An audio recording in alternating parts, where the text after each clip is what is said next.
Example 4, solving a perimeter problem. The perimeter of a rectangular outdoor patio is 54 feet. The length is 3 feet greater than the width. What are the dimensions of the patio? First step is that the perimeter formula is standard.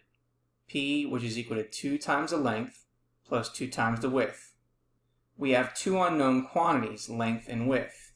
However, we can write the length in terms of the width as L is equal to W plus 3. The one way to look at this is that they're describing the length. They're saying the length is 3 feet greater than the width. Since they're describing the length, then we can call the width and write it in terms of the width according to the length. So we're going to let W be the unknown quantity here. And then we're going to substitute the perimeter value in the expression for length into the formula. Now it's very helpful to make a sketch and label the sides, as you can see here in this figure. So this side is W, and then the length is W plus 3 because the length is 3 feet greater than the width. Now we can solve the problem for the width and then calculate the length.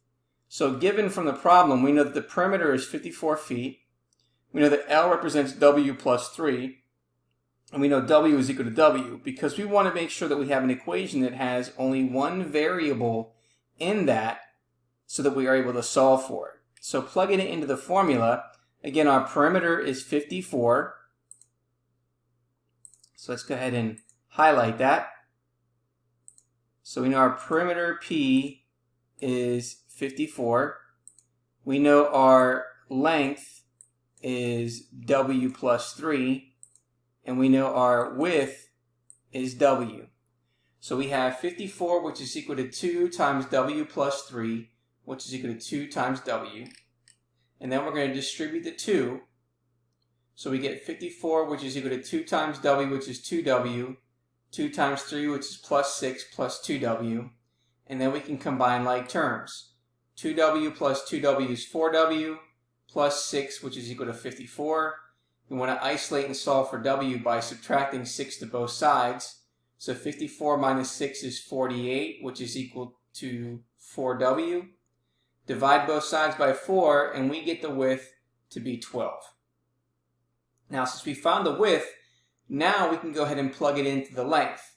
So L is going to be the width plus 3. Well, since we found the width to be 12, L is going to equal 12 plus 3, therefore the length is 15.